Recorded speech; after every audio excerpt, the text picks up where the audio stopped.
नमस्कार दोस्तों। आज हम आपके समक्ष हिंदी व्याकरण का एक ऐसा टॉपिक लेके आए हैं और उसमें भी एक ऐसा प्रश्न पत्र सोल्व करने जा रहे हैं जिस प्रश्न पत्र को सोल्व करने के पश्चात आपके मन में इस टॉपिक संधि से संबंधित कोई भी डाउट नहीं रहेगा।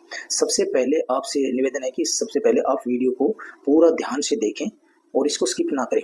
अगर आप पूरा ध्यान से देखेंगे तो जो भी संधि से संबंधित आपके मन में डाउट है, किस प्रकार के एग्जाम में जो है संधि के प्रश्न आ सकते हैं, वो सारे इस वीडियो में आपको विद एक्सप्लेनेशन आपको समझाए जाएंगे। तो इनका जो हम उदाहरण देते हुए आपको समझाएंगे, प्रत्येक संधि के बारे में आपको जानकारी दी जाएगी और ये प्रश्न पत्र सोल्व आपके समक्ष किया जाएगा। तो हम चलिए शुरू करते हैं ज़्यादा समय नहीं गवाते हुए। तो स्टार्ट करते हैं। पहला जो हमारा उदाहरण है उसको देखिए कि संधि जो है हमारी, इसमें कौन से जो संधि है वो सही है। इसमें निरोग जो है पहले वाले वो इसका उत्तर होगा, क्योंकि निरोग में कौन सी संधि है? निरोग के अंदर विसर्ग संधि है। ये कैसे बनी है? नि जमा रोग। और विसर्ग संधि का इसमें ये नियम है कि विसर्ग से पहले ई की मात्रा हो, बाद में रे हो। विसर्ग से पहले ई की मात्रा हो, बाद में क्या हो? रे।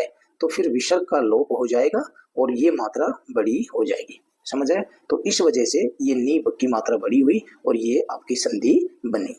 चलिए आगे देखते हैं। इसके बाद क्या होगा?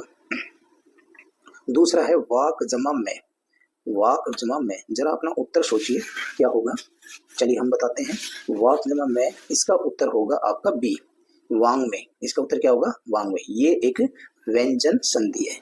कौन सी संधि है? व्यंजन। इसमें रूल कौन सा अप्लाई हुआ? इसमें रूल ये हुआ कि जैसे प्रथम वर्ण क स ट त प, उसके बाद अगर पंचम वर्ण आता है तो इसका जो होता है इधर की साइड वाले का, उसका पंचम वर्ण हो जाता है। तो इसमें पहला वर्ण क्या है? क, और इसके सामने क्या आया? म। ये पंचम वर्ण है, इसलिए यहाँ पे क का ग बन गया। लास्ट जो है ग, ये बन गया। तो ये आपका व्यंजन संधि का उदाहरण था। तो समझ आ गया होगा। चलते हैं आगे, चलते हैं। प्रश्न नंबर 3। प्रश्न नंबर 3 ध्यान से पहले पढ़िए। आपके मन में जो उत्तर आता है उसको आप एक नोटबुक में लिखते जाएं कि आपके कितने उत्तर सही हो रहे हैं। आप अपने आप को परखिए और हम इसको विद एक्सप्लेनेशन इसको हम करेंगे। तो प्रश्न नंबर 3 पढ़िए और जरा उसका उत्तर भी पढ़िए आप। इसमें क्या है कि किस स्वर में स्वर संधि का प्रयोग नहीं हुआ है? तो देखिए ये क्या? ब्रह्मर्षि। कौन सा है? ब्रह्मर्षि, यद्यपि, यद्यपि और कदापि। तो बताइए कौन सा होगा इसमें? आपका सी वाला है। इसमें किसका प्रयोग नहीं हुआ है? स्वर संधि का। क्योंकि ये जो है स्वर संधि में कौन सा है? ये देखो, जब भी ऐसी मात्रा आए ना किसी पे, जब भी ऐसी मात्रा आई है र वाली, तो अर की आवाज आती है तो ये आपका आएगा हमेशा गुण संधि में, जो कि स्वर संधि का भाग है। स्वर संधि के भाग कौन से हैं? दीर्घ है, गुण है, वृद्धि है, यण है, अयादि संधि। तो जब ध्यान रखना गुण संधि होगी तो उसके लिए जो एक फॉर्मूला है ये है कि एक तो ये ए ए डी की मात्रा होगी किसी वर्ण के ऊपर। दूसरा क्या होगा? ऐसे ओ की मात्रा ऐसे करके, ए ए डी की मात्रा यानी सिंगल मात्रा हो किसी पे, या फिर ओ की मात्रा हो, या फिर ये अर की मात्रा हो। तो समझ लिए वहां पे आपका स्वर संधि का गुण संधि है। स्वर संधि का जो भाग गुण संधि है वो वहां पे है। यद्यपि इसमें कौन सा है? तो जरा बताइए, इसमें सोचिए, इसमें कौन सी संधि है? स्वर संधि तो है, लेकिन कौन सी स्वर संधि है? यदि जमा अपि। क्या बनेगा ये? यदि जमा अपि। ये बनेगा आपका यदि जमा अपि। यदि जमा अपि से कैसे बनेगा? देखो, यदि जमा अपि, ध्यान से देखिए, छोटी ई से परे, छोटी ई से परे या बड़ी ई से परे कोई भिन्न स्वर आता है, आना स्वर ही चाहिए। कोई भिन्न स्वर आता है तो जरा इसकी आवाज मिलाई, ई है, ई है, ई है, तो यानी यह आ गया। तो यहाँ पे जब यह आ जाए या वह आए तो वो वह आएगा। ऊ और बड़ा ऊ से परे कोई स्वर आता है तो वह की आवाज आएगी। ई या बड़ी ई से इधर अगर कोई भी स्वर आता है तो जैसे उसमें ई है तो यह की आवाज आ गई। तो ये आपकी हुई यण संधि। तो यदि जमा अपि यण संधि। यद्यपि, यदि जमा अपि से बना तो ये कैसे बनेगा वो जरा देखिए। यद्यपि कैसे बनेगा? ये यद्यपि नहीं बनेगा, यद्यपि बनेगा। ये कैसे बनेगा कि जैसे यदि, इसमें ई निकाल देते हैं हम, ई छोटी लगी है प्लस में ए, इससे तो बन गया ये, और रह गया क्या इसमें? अगर स्वर निकल गया तो ये आधा द रह गया, और इधर ई से और इससे ए से इसकी ई की मात्रा से बन गई यह। तो द जमा यह, तो क्या बन गया? यद्यपि। तो यानी द और यह दोनों की आवाज से जब ये आधा द प्लस इसमें यह मिल जाएगा तो इस वर्ण का निर्माण होता है, जैसे विद्यालय में भी आता है। तो ये द और यह दोनों की आवाज देता है। तो ये हमारी हुई यण संधि, ये संधि नहीं है और कदापि भी है। ठीक है, तो अगर हम आगे चलें, देखें, आगे देखते हैं नेक्स्ट प्रश्न नंबर 4। प्रश्न नंबर 4 में स्वागत है। स्वागत का सही संधि विच्छेद क्या होगा, ये अक्सर पेपर में आते हैं, आपको पता भी होगा। सु जमा आगत, स्वागत, ये भी आपका कौन सी संधि है, यण। सु जमा आगत वही है सु, यानी इधर क्या आया, छोटा ऊ या बड़ा ऊ से आगे भिन्न स्वर आए तो क्या बन जाएगा आपका, य का आगमन होगा।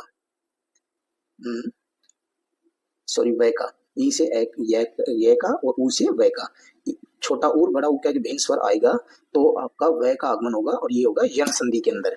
यण संधि में अभी मैंने आपके पहले प्रश्न नंबर 3 में भी समझाया था और यण संधि फिर समझा रहा हूँ कि लेफ्ट की साइड अगर जो शब्द है उसके अंदर अंतिम मात्रा ऊ या बड़ा ऊ आ गई और सामने कोई भी भिन्न स्वर की मात्रा आई है तो उससे हमारा वय बनेगा। अगर छोटी ई बड़ी ई की मात्रा आएगी उधर भिन्न स्वर आएगा राइट की तरफ, तो हमारा कौन सी मात्रा बनेगी, वो हमारी बनेगी य की मात्रा। तो ये वय की बनी, तो वय की बनी तो क्या हुआ, और ये ध्यान रखना जो है ये इसमें जो मात्रा निकल जाएगी तो पहले वाले वर्ण में जो शब्द है वो आधा, पहला वर्ण आधा हो जाएगा। सु जमा आगत, सु जमा आगत, इसमें स में ऊ की मात्रा निकाल दी तो ये आधा स रह गया और उस ऊ से और इस आ से क्या बन गया, वह, वह के आगे फिर ये आ की मात्रा तो वाह गह तह, तो स्वागत, स्वागत यानी आधा से वाह गत, ऐसे भी इसको लिखेंगे तो ये आपका हुआ यण संधि।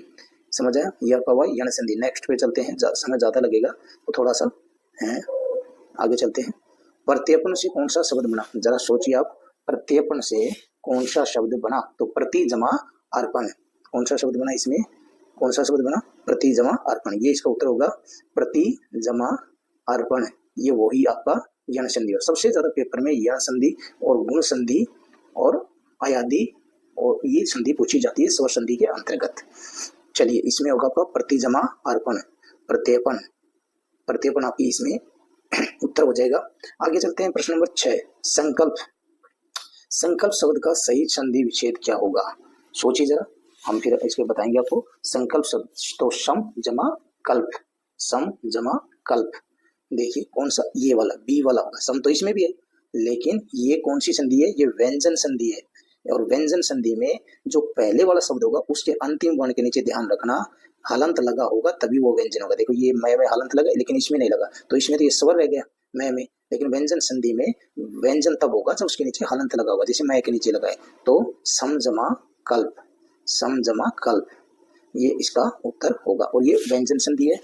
ठीक है, तो संकल्प कैसे बना, जब व्यंजन संधि का नियम कहता है कि मैं के पश्चात कोई भी स्पर्श व्यंजन जैसे क से लेके मैं तक आता है तो जो मैं होता है वो अनुस्वर में इस प्रकार मात्रा में बदल जाता है, तब ये संकल्प की बिंदी यहाँ चली गई, संकल्प की बिंदी सह पे चली गई। अनुस्वर का मतलब ये बिंदी, अनुस्वर का मतलब बिंदी, यानी मैं के बाद कोई भी स्पर्श व्यंजन आ जाता है। स्पर्श व्यंजन क्या है, जैसे क वर्ग, च वर्ग, चय की पूरी लाइन, तय की, फिर तय की, फिर पय की, ये सभी लाइन्स होती हैं, ये मैं तक स्पर्श व्यंजन है। वो अगर आ जाता है मैं के बाद तो उसकी पंचम अक्षर या उसकी मात्रा अनुस्वर बन जाती है, तो सह के ऊपर बिंदी इसलिए लगी है। जरा देखिए आगे चलते हैं, प्रश्न को पढ़िए आप और उत्तर सोचिए। प्रश्न नंबर 7, प्रश्न नंबर 7 में क्या कहते हैं, टिकेत शब्द है, इसका सही संधि विच्छेद क्या होगा, संधि विच्छेद टिकेत, जरा सोचिए फिर हम बताएंगे आपको। टिकेत शब्द का क्या होगा, टीका जमा ऐत, टीका जमा ऐत, पहला ही टिकैत, ये आपका होगा वृद्धि संधि। कौन सा होगा, वृद्धि संधि, क्योंकि टीका में का है उसमें आ की मात्रा और इसके बाद आपका ये क्या है, ये ऐत, ये इसमें ऐत है तो क्या बना, टिकैत। ठीक है, ये आपका वृद्धि संधि होगा। और वृद्धि संधि की पहचान के लिए एक आसान सा बता देता हूँ आपको, क्या होता है कि वृद्धि संधि की पहचान के लिए सबसे आसान क्या होता है आपका, पहचान के लिए सबसे आसान, एक मिनट इसको साफ कर देते हैं फिर आपको बताते हैं कि जब भी डबल मात्रा ऐसे आ जाए, आई की डबल मात्रा, जैसे आई हो गया, ठीक है, इसकी डबल मात्रा, आउ की डबल मात्रा, जब भी यहाँ ये मात्राएं आपको नजर आए तब तो होगा आपका वृद्धि संधि। अगर यही मात्रा सिंगल रह जाए तब आपका होगा कौन सा होगा, गुण संधि, ये ध्यान रखना। इसके बाद आपको आता है अगला, आप देखिए इसका उत्तर विचार कीजिए फिर हम इसको एक्सप्लेन करेंगे। डाकघर शब्द, ये एक्चुअल में इसका सही संधि विच्छेद क्या होगा, ये शब्द गलत लिखा गया, ये शब्द ये था कि डाकघर, उल्टा पूछ रखा है, डाकघर, इसका संधि विच्छेद होगा डाक जमा घर, और ये कि नियम है संधि में, इसमें स्वर लोप है, इसमें क्या है, स्वर लोप है, इसके अंदर स्वर लोप है, तो ये डाकघर होगा। इसके पश्चात हम चलते हैं डाक जमा घर, इसकी संधि क्या होगी, डाकघर, ये इसका संधि विच्छेद होगा और ये इसकी संधि बनेगी डाक जमा घर से डाकघर। इसके पश्चात चलते हैं सचिदानंद का संधि विच्छेद क्या होगा, इस पर जरा विचार करें। सचिदानंद, सचिदानंद का संधि विच्छेद क्या होगा, सत जमा चित जमा आनंद, ये इसका संधि विच्छेद होगा, सत जमा चित जमा आनंद। देखो यहां तक इसका ये व्यंजन संधि बन गया, सत में तय जमा चित। अब देखिए इसमें सत में तय, तय के आगे चय, व्यंजन में इस संधि में ये नियम है, अगर तय के बाद च या छ आ जाए तो उस च या छ से पहले आधा च का आगमन हो जाता है, उससे पहले क्या हो जाता है, आधा च का आगमन हो जाता है। जैसे देखो इसका क्या हो, सच्ची, देखो तय का आधा च यूं का यूं और इसके पीछे छोटी ई की मात्रा लगा दी और फिर सचित हो गया जमा आनंद, फिर क्या हुआ सचिदानंद, यानी फिर इस तय में आ की मात्रा मिल गई तो फिर क्या हुआ सचिदानंद। ठीक है, इस तय में आ की मात्रा मिली तो सचिदानंद शब्द का निर्माण हुआ। आगे देखिए विसर्ग संधि, विसर्ग संधि देखिए विसर्ग संधि करे थे कि विसर्ग संधि इसमें कौन सी है, प्रश्न नंबर 10 कीजिए। इसमें विसर्ग संधि है आपकी हरिश्चंद्र में। विसर्ग संधि कैसे, हरि जमा क्या बनेगा इसका, हरि जमा चंद्र, हरि के बाद विसर्ग और चंद्र। नियम कहता है कि विसर्ग से पहले स्वर हो और इधर च या छ हो तो इसका आगमन हो जाता है, आधे स का आगमन हो जाता है, ऐसे आधे स का, ये ऐसे लगा देते हैं, ये फिर ऐसे स, इस प्रकार से। इसमें देखिए ये वाला स जो है ऊपर वाला स है और नीचे पैर में च है, तो इसमें आधा च है और आधा स और पूरा च है इस हरिश्चंद्र के अंदर, तो ये बनेगा आपका विसर्ग संधि का उदाहरण। नेक्स्ट चलते हैं हम आगे, क्या होगा इसमें, नेक्स्ट प्रश्न पढ़े आप। अगला प्रश्न नंबर 11 कि गुण संधि का उदाहरण बताइए। इसमें गुण संधि कौन सी है, सोचिए जरा। इसमें गुण संधि आपकी महर्षि, मैंने आपको समझाया, जब भी ध्यान रखना ऐसे करके मात्रा आ जाए तो आपकी गुण संधि होगी, रह की अर की आवाज आए, अर महर्षि अर, तो ये वाला आ जाए तो समझ लेना आपका गुण संधि होगा। इसकी पहचान है, सीधी सी बात है, इसकी पहचान के लिए आपका गुण संधि होगा। चलिए आगे चलते हैं प्रश्न नंबर 12। प्रश्न नंबर 12 है व्यंजन संधि, इसमें आपने बतानी है कौन सी है, ये स्वर संधि, ये स्वर संधि, ये स्वर संधि। व्यंजन संधि इसमें कैसे है, ये बनेगा उत जमा यथ शब्द से। अब कैसे बनेगा कि नियम कहता है कि जब भी स्पर्श व्यंजन के पहले, स्पर्श व्यंजन कौन से, क की लाइन, च की लाइन पूरी, ट की लाइन, फिर तय की पूरी लाइन, फिर पै की और मै तक स्पर्श व्यंजन होते हैं, इनके पहले इधर आ जाए और उसके बाद इनके तीसरे चौथे या ये रे ले वे आ जाए, तब क्या होगा, तब ये इसका जो इधर होगा उसका तीसरा हो जाएगा, जो इधर होगा उसका तीसरा। सामने क्या है कि स्पर्श व्यंजन के तीसरे चौथे आ जाए या ये रे ले वे आ जाए, तो इधर लेफ्ट का जो है उसी का तीसरा बन जाएगा। उसी का तीसरा कैसे बनेगा, जरा देखते हैं। उसी का तीसरा कैसे बनेगा कि इसमें उद्यत में उत जमा यथा, तो ये रेलवे में ये आ गया तय के सामने, तो नियम कहता है तय का क्या बन गया, तीसरा दय बन गया, हलंत जमा यह, तो इन दोनों से ये आपका दय, द ये आधा दय य दया, तो यानी ये वाला आपका वर्ण बनेगा जिसमें दय और यह दोनों की मात्राओं का संयोग होगा दोनों, तो ये आपका व्यंजन संधि हो जाएगा। अब हम आगे चलते हैं। अगला देखिए प्रश्न नंबर 13, किस शब्द में संधि नहीं है, बताइए जरा। तो काजल शब्द ऐसा है इसमें संधि नहीं है, अतः जमा एव में संधि है, सत जमा जन सज्जन में संधि है, जल जमा ओक जलोक में भी संधि है, तो काजल में संधि नहीं है। वृक्ष छाया का संधि विच्छेद क्या होगा, वृक्ष, वृक्ष जमा क्या होगा, वृक्ष जमा छाया, क्या बन जाएगा आपका, वृक्ष जमा छाया, तो वृक्ष छाया बन जाएगा आपका।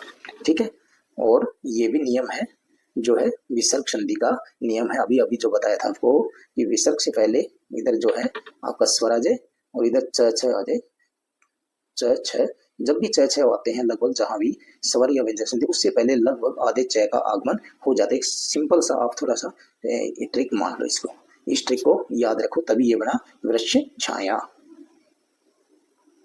इसके बाद आता है अभ्यर्थी शब्द जो है, इसकी जो संधि विच्छेद क्या होगा, तो बताइए जरा, सोचिए आप क्या होगा, अभी जमा अर्थी, अभी जमा अर्थी, तो ये आपका यण संधि है। कैसे? अभी में छोटी ई जमा ए, और नियम यण संधि का ये है, इधर लेफ्ट साइड क्या हो आपका छोटी ई या बड़ी ई, और उसकी तरफ कोई भी स्वर हो तो फिर क्या आएगा? ई ए। जैसे ए की मात्रा बड़ी, सोचिए जरा, बोलिए ई है, ई है, ई है, तो ये की आवाज आ रही है, तो ये बड़ा अभ्यर्थी। तो ये अभी जमार्थी। तो क्या होता है कि जैसे इस शब्द को हम देखेंगे जरा, तो अभ्यर्थी शब्द का निर्माण कैसे होगा वो जरा देखिए।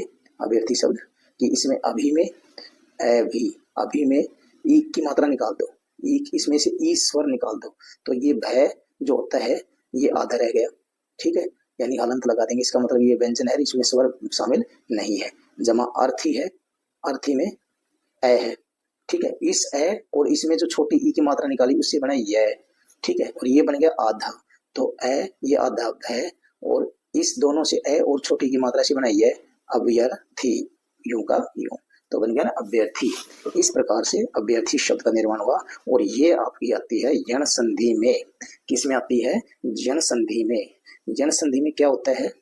यह ई और बड़ी ई के बाद ई और बड़ी के बाद भिन्न स्वर आएगा तो यह बनेगा, और ऊ या बड़ा ऊ के बाद भिन्न स्वर आएगा तो वह बनेगा, उसको हम बोलते हैं यण संधि। और एक पहचान के लिए ध्यान रखना कि जैसे यह या वह से पहले कोई आधा अक्षर आता है तो कुछ हद तक उसमें चांस होते हैं कि वो आपकी यण संधि होती है। जैसे यह से पहले आधा भय आ रहा है, ऐसे कोई आधा अक्षर अगर यह या वह से पहले आता है तो कुछ हद तक आपकी कौन सी संधि होती है? यण संधि होती है। ये ट्रिक समझ लीजिए, आप इसको ध्यान रखें। आगे देखें, नाविक। नाविक शब्द में संधि विच्छेद बताइए, तो सोचिए जरा और बताइए, फिर इसका मैं बताता हूँ। जैसे इसमें पहला उत्तर होगा नव जमा इक, नव जमा इक, नाविक। कैसे होगा? ये आपकी कौन सी संधि होगी? ये आपकी होगी अयादी संधि। अयादी संधि की पहचान के लिए क्या है भैया? अयादी संधि में जब आपका लेफ्ट की तरफ यानी इस साइड ए या आई हो और उधर कोई भिन्न स्वर आए तो क्या बनता है? आए, ए से बनेगा आए और आए से बनेगा आए, ये आएंगे, ये आवाज आएंगी। इधर जो है आपका ओ होगा या आउ होगा, तो ओ से बनेगा आउ ए वह, और आउ से बनेगा आओ, ये आवाज आएंगी। तो देखो नौ में क्या है? आओ, और इसके बाद क्या है? इक। तो देखिए नौ जमा इक, तो नौ में कैसे? आओ, और इसमें क्या हुआ? भिन्न स्वर ई, तो आउ से क्या बनती है? आई की आवाज है। किसकी बनेगी? आउ की आवाज। मैंने बताया था आउ से, ओ से आउ की आवाज, आउ से आओ की आवाज, तो यानी ये बना ना नाविक, और फिर ई की मात्रा लगी है तो वी हो जाएगा। यानी आपका किसकी आवाज आई? आओ की। किसकी आवाज आई आपकी? आओ की। आओ की आवाज आई थी, तब उसमें ये छोटी ई की मात्रा और मिला दी, तब बन गया वो आपका आवी। क्या बन गया? आवी। तब जाके ये हुआ नाविक, तब जाके आपका क्या हुआ? नाविक। तो नाविक में आपका कौन सा हुआ? अयादी संधि। अयादी संधि आपका ये हुआ। जगत जगन्नाथ शब्दों में संधि शब्द बताइए। तो जगन्नाथ, तो सीधी सी बात है त, ये त है, इसके नीचे हलंत लगाइए। नाथ, जब पहले अक्षर के आगे पहले वर्ण के सामने जब उसके अंतिम वर्ण आ जाता है तो फिर जो होता है इसका भी अंतिम हो जाता है, तो इसका अंतिम तय का भी क्या है? न, वो आधा हो जाता है। तो जगत नियम कहता है तय के बाद जब पंचम वर्ण आता है तो वो खुद भी पंचम हो जाता है, तो तय का पंचम क्या है? न, तो वो आधा आएगा और ये पूरा न, फिर आगे जगन्नाथ। ये व्यंजन संधि का नियम है, ये आपको ध्यान रखना पड़ेगा कि पहले वर्ण के सामने जब अंतिम स्पर्श व्यंजन ही आ जाता है तो वो खुद भी अपना अंतिम हो जाता है, जैसे इसमें तय का न हुआ। आगे क्या है? ये फिर से वही आ गया, पहले भी हम करवा चुके हैं। स्वागत शब्द में कौन सा है? संधि है। स्वागत शब्द में आपकी विसर्ग संधि है या यण संधि है या अयादी संधि है या व्यंजन संधि है, तो आपकी यण संधि है। मैंने बताया था आधा अक्षर के बाद वह है, एक आपको ट्रिक बताई थी। स्वागत, इसमें वह के सामने आधा अक्षर क्या है? स, तो ये आपका यण संधि है। और नियम क्या है? सु जमा आगत से ये बना है, सु जमा आगत शब्द से ये बना है स्वागत। तो यानी ऊ या बड़ा ऊ के सामने भिन्न स्वर आए तो उसमें वह की मात्रा का आगमन होता है। तो ये तो हो गया आधा, सु का ऊ निकाल लिया तो स आधा रह गया, और उस ऊ से और इस आ से बना वह, और उसके आगे आगे मात्रा बन गया वाह, और गए तय, हो गया स्वागत। ठीक है, इसके बाद आगे चलते हैं। देखिए सबसे बड़ी बात है, थोड़ा सा अगर ध्यान दे लेंगे तो ये संधि आपको क्लियर हो जाएंगी, कोई डाउट नहीं रहेंगे। थोड़ा सा ध्यान देने की जरूरत है। अनु जमा अय, अनु जमा ए शब्दों से क्या बनेगा? अन्वय। सी वाला उत्तर आपका बनेगा। वही उ और ए, वही उ और ए, यानी छोटा उ के सामने भिन्न स्वर है और सामने ए भिन्न स्वर है, तो वह बना और ये आपका अन्वय बन गया। और न आपका आधा हो जाए, क्योंकि नो में से हमने उ को निकाल लिया तो न आधा रह गया, और उस उ से और सामने ऐसे इन दोनों से क्या बना? वह बना। ठीक है, तो अन्वय और न आधा रह गया। ठीक है, समझ आए? तो आगे चलते हैं हम, आगे क्या करते हैं, इसको देखते हैं। संगम। अब बताइए संगम शब्द में कौन सी संधि है? संगम ये कैसे बना? अभी आपने देखा भी होगा, एक उदाहरण पहले भी ऐसा आया था, संगम। तो सम जमा गम, सम जमा गम, ये आपका होगा संगम संधि, इसका उदाहरण होगा। क्योंकि नियम कहता है जब मैं के बाद आपके स्पर्श व्यंजन कोई भी आ जाए, क से लेके मैं तक आ जाए, तो क्या होगा? ये जो मैं है ये अनुस्वर में परिवर्तित हो जाएगा, यानी बिंदी में बदल जाएगा, अनुस्वर में ये बदल गया आपका संगम। चलिए आगे देखते हैं। घुड़दौड़, ये घुड़दौड़ शब्द है, सिंपल सा है। घोड़ा जमा दौड़, जो घोड़ा की दौड़ होती है वो घुड़दौड़ होती है। ये तो बड़ा आसान है, इसको एक्सप्लेन करने की क्या जरूरत है। अभ्युदय शब्द में कौन सी संधि है? अभिउदय, तो यानी अभी जमा उदय। तो अभी की छोटी ई, यहाँ उ, तो छोटी ई या बड़ी के बाद भिन्न स्वर आए तो आपका यण संधि हो जाएगा। यह, तो यह की मात्रा का आगमन हो गया। अभिउदय, तो ये देखो यह है अभी जमा उदय, तो अभी में हमने छोटी ई की मात्रा निकाल ली, इसमें से ये भय रह गया आधा, तो ये भय यहाँ पे आधा गया, और इस छोटी ई की मात्रा से और ऊ से दोनों से बना यह, तो यह हो गया। और यह के नीचे क्या था? यह के नीचे ऊ की मात्रा, ये के नीचे ऊ की मात्रा आ गई और आगे दय ये, तो अभी उदय आपका बन गया। यण संधि में क्या है कि छोटी ई यानी और बड़ी ई के सामने, यण संधि में पहले बहुत बार समझा चुका हूं, ऊपर आप उन प्रश्नों को आपने समझ लिया होगा तो ये भी समझ में आ जाएगी। इसके बाद आता है हमारा आसान सी संधि है कन कटा, कान जमा कटा, ये आपका उसका उत्तर हो जाएगा कन कटा। ये सिंपल सी संधि है, ये नाम से आपको स्पष्ट हो जा रही होगी। प्रश्न नंबर 24, अतः जमा एव में कौन सी संधि है? अतः जमा एव में कौन सी संधि है? विच्छेद बताओ, इसका संधि विच्छेद पूछ रहे हैं आपसे। तो अतः, तो क्या बनेगा आपका इसका? बताओ संधि विच्छेद क्या होगा इसका? इसका संधि विच्छेद जो होगा आपका अतः जमा एव, ये विसर्ग संधि है। अतः जमा एव आपका विसर्ग संधि। इसका रूल ये है, अगर विसर्ग से पहले, ये आपका विसर्ग से पहले इधर लेफ्ट साइड में ए या आ हो और उसके बाद भिन्न स्वर हो, इन ए आ को छोड़ के इधर राइट की तरफ भिन्न स्वर, जैसे ए एडी आया कोई भी है, तब ये यूं का यूं लिखा जाएगा, सिर्फ विसर्ग हट जाएगा, तब ये बना अतः एव, तब ये आपका बना अतः एव। पावक में कौन सी संधि है? पावक अभी करी थी हमने, आवक, तो आओ, आए, आओ, आए, आए, आओ, ये किस में आते हैं? अयादी संधि में। ऐसी आवाजें किस में आती हैं? पावक, आओ, आओ की आवाज आई तो आपका ये किस में आते हैं? किसमें आते हैं? ये आपके आते हैं अयादी संधि में, तो ये आपकी होगी अयादी संधि। चलिए आगे प्रश्न नंबर 26, विप। इसके बाद आपकी अगली संधि है विप जाल। विप जाल किससे बनी है? विपत जमा जाल, यानी अब ये संधि देखिए, इसमें तय के बाद जय, तो नियम है विसर्ग संधि में तय या दय के बाद जय का आगमन होता है तो वो खुद भी आधा जय बन जाता है, तो इसलिए यहाँ पे ये तय आधा जय बन गया, जब बना विप जाल, विप जाल, तो ये आपका संधि बन गया है। इसके पश्चात आगे देखिए आप अगली संधि पढ़िए, ये क्या संधि है? प्रत्युपकार में कौन सी संधि है?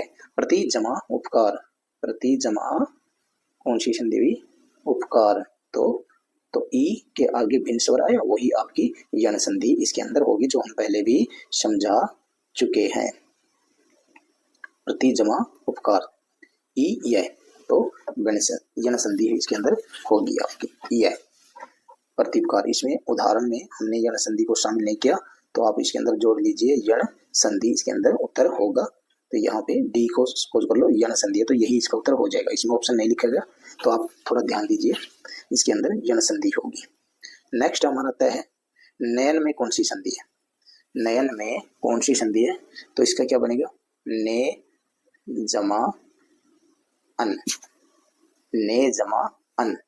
इसमें बताइए कौन सी संधि, तो आय नयन, देखो उच्चारण पर नयन आय, आय जिसमें आय या आओ या आओ की आवाज आए तो वो आपका कौन सी संधि होगा, अयादी संधि होगा। और दूसरा क्या होता है, इसका नियम ये होता है कि ए या आई के बाद भिन्न स्वर आता है तो ए से आए की आवाज आती है। तो इसमें देखो ने जमा अन में ए एडी की मात्रा है, तो ए से आगे भिन्न स्वर आए तो ए से आए, आए से आई से आए, ये आवाज आएंगी, ये आवाज इसमें आएंगी, ये ध्यान आप रखेंगे। तो ये आपका अयादी संधि होगा। इसके बाद आता है प्रश्न नंबर 28, दिक्दर्शक में कौन सी संधि होगी। दिग्दर्शक, तो दिक जमा दर्शक, ये आपकी व्यंजन संधि हो जाएगी, संधि होगी दिक जमा दर्शक। तो व्यंजन संधि का नियम है ये क के आगे द, यानी जो स्पर्श व्यंजन उसके पहले के सामने, स्पर्श व्यंजन के पहले वर्ण के सामने तीसरा या चौथा आता है तो वो खुद भी उसका तीसरा हो जाता है। तो कै का तीसरा क्या हो गया, गय आधा, ये गय हलंत था तो गय भी आधा हो जाएगा।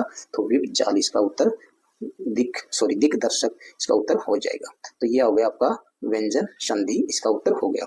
ग्रीस में कौन सी संधि है, ग्रीस में संधि बड़ी आसान है, इसके अंदर आपकी दीर्घ संधि हो जाएगी आपकी ग्रीस में, ठीक है, ये बड़ी आसान है। गिरी जमा ईश, तो यानी छोटी ई जमा बड़ी ई, तो बड़ी ई हो जाएगा गिरी जमा ईश, ठीक है। तो गिरीश ये आसान है, पहली संधि है, तो छोटी ई से मिलके बड़ी ई मिल गया तो गिरीश हो गया आपका। इसके बाद आता है आपका परिच्छेद, परिच्छेद में कौन सी संधि है, परिच्छेद में कौन सी संधि है। तो सबसे पहले इसका आपको संधि विच्छेद आना चाहिए, परि जमा छेद, परि जमा छेद, तो इसका क्या हो जाएगा, व्यंज परि जमा छेद, ये इसका क्या हो जाएगा आपका संधि विच्छेद इसका हो जाएगा। तो ये आपकी व्यंजन संधि है और इसमें आगमन क्या हुआ, यानी इसमें आगमन हुआ आपका चय का, छय से पहले चय का आगमन हुआ, तब जाके इसकी संधि बनी आपकी परिच्छेद। आगे चलते हैं, क्योंकि इसमें ये क्या है नियम कि व्यंजन संधि के अंदर लेफ्ट की साइड स्वर हो और उसके बाद छय आ जाता है, तब उसके सामने चय का आगमन, आधे चय का आगमन हो जाता है, तब जाके ये परिच्छेद आपकी संधि बनी है। अब आता है आपका बहिरंग, बहिरंग में कौन सी संधि है, तो बहिरंग में आपकी विसर्ग संधि है। विसर्ग संधि कैसे बनेगी,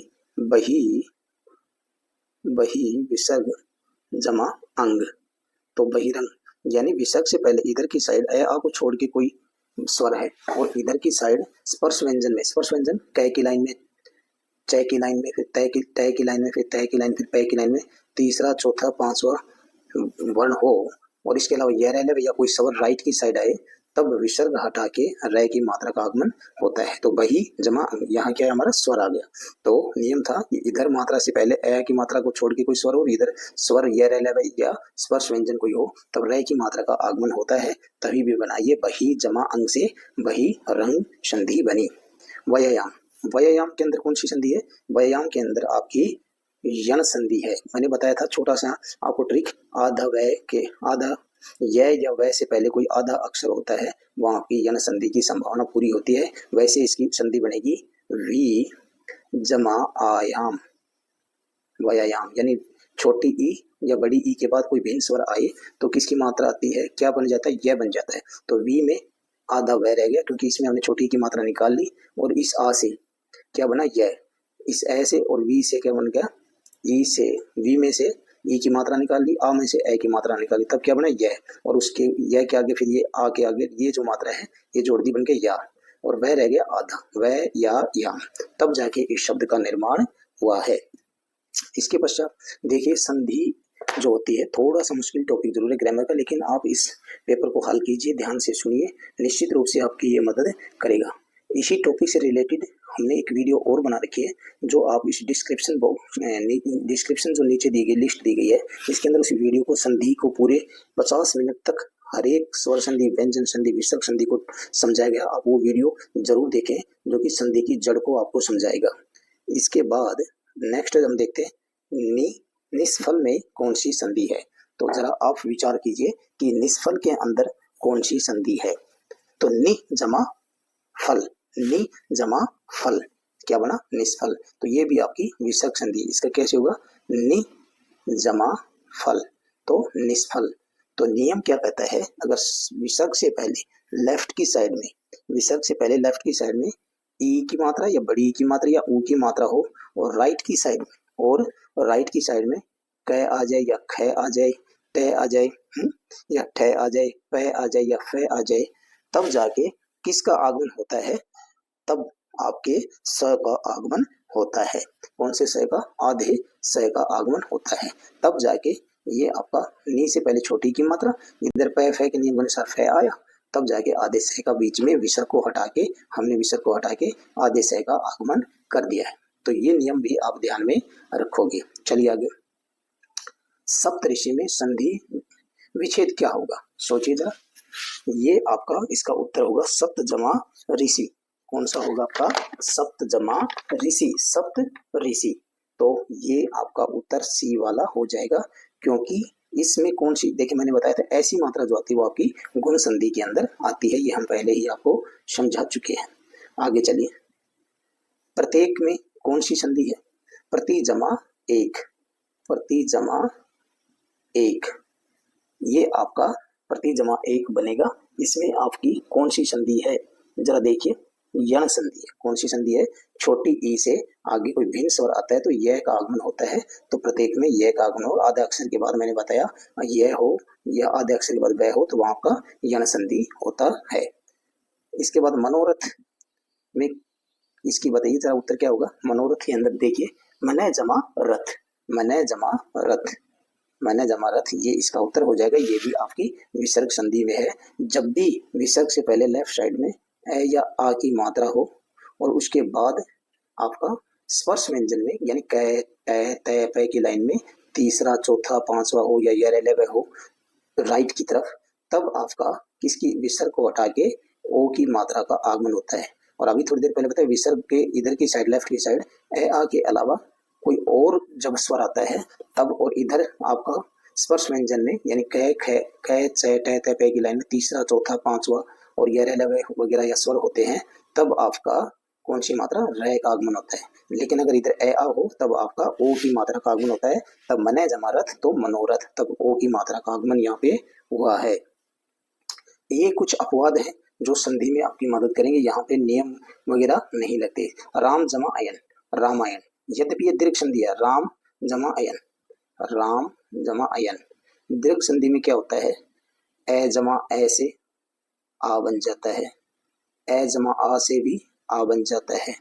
तो यहाँ राम में ए है, अयन में ए है, तो ए जमा ए से रामा। लेकिन ये नए का अने में परिवर्तन हो गया, तो ये आपने ध्यान रखना है ये दीर्घ संधि, लेकिन यहाँ नए का अने में परिवर्तन हुआ है, यहाँ कोई नियम नहीं लग रहा।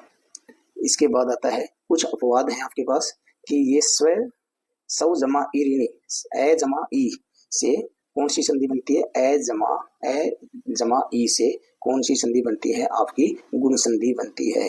ए जमा ई से बनती है आपकी ए से एडी, ठीक है, ए जमा ई से बनती है आपकी ए से एडी। तो यहाँ, लेकिन यहाँ तो मात्रा डबल है, यानी वह के ऊपर डबल मात्रा, तो ये आई से एन वाली मात्रा है, तो डबल मात्रा है। लेकिन ये गुण संधि है, और गुण संधि में सिंगल मात्रा होती है ए फॉर एडी की ऐसे, और लेकिन यहाँ है डबल। लेकिन ये अपवाद है, आता ये गुण संधि में है, डबल मात्रा है। डबल मात्रा के हिसाब से ये वृद्धि संधि में जाना चाहिए, हमने आपको बताया था। जहाँ आई की मात्रा हो या आउ की मात्रा हो तब आपका वृद्धि संधि होता है, लेकिन ये किस में है? गुण संधि में। तो ये अपवाद है, तो अपवाद आपको याद रखना पड़ेगा। स्वेरणी आएगा गुण संधि में डबल मात्रा होते हुए भी, और क्योंकि सिंगल मात्रा वाले गुण संधि में आते हैं और वृद्धि संधि में डबल मात्रा वाले शब्द आते हैं, तो आपको ये याद रखना पड़ेगा, ये अपवाद है, इसमें नियम लागू नहीं होगा। प्र जमा ए स्थिति, प्र जमा ए स्थिति, तो यानी ए और इसमें ए स्थिति, रे में ए प्लस ए जमा ए से क्या बना, ये आपकी वृद्धि संधि है, प्रेषिति। तो प्रेषिति में आपकी वृद्धि संधि में क्या आता है, वृद्धि संधि के अंदर ये मात्रा आती है, आई की डबल मात्रा और आउ की डबल मात्रा, ये आपका किस में आता है, वृद्धि संधि में आता है। यहाँ पे ई की मात्रा लगी हुई है जो कि वृद्धि संधि में नहीं लगती, लेकिन ये इसी में शामिल है, तो ये आपका अपवाद होगा। अक्षय जमा उगनी, अक्षय ए जमा ऊ से ओ होना चाहिए, इसमें अक्षय में ए है और ऊ से ओ होना चाहिए, लेकिन यहाँ पे डबल मात्रा है, गुण संधि में ये आता है, और डबल मात्रा वाला किस में आता है, आपका वृद्धि संधि में आता है, इसलिए इसको हम वृद्धि संधि में करना चाहिए, लेकिन यहाँ पे अपवाद है, ये गुण संधि के अंतर्गत ही आ रहा है, तो ये अपवाद आपको याद करने होंगे। इसके अलावा चलिए आप आगे, ये कुछ आपके लिए प्रश्न है, ये आपने अगर आपको आते हैं संधि इनकी बनानी है तो आप कमेंट्स बॉक्स में इसके उत्तर लिखें, निश्चित रूप से आपके आकलन भी होगा कि आप संधि को समझ पाए हैं या नहीं समझ पाए हैं। तो इसी के साथ ये एक प्रश्न पत्र अपनी तरफ से पूरी कोशिश की थी इसको हल करने के लिए। हो सकता है कि कई बार कुछ त्रुटि रह जाए, तो अगर कोई त्रुटि रही है तो वो भी कमेंट्स बॉक्स में लिखें, हम उसको अपनी गलती को स्वीकार करेंगे, उसमें संशोधन करेंगे। धन्यवाद।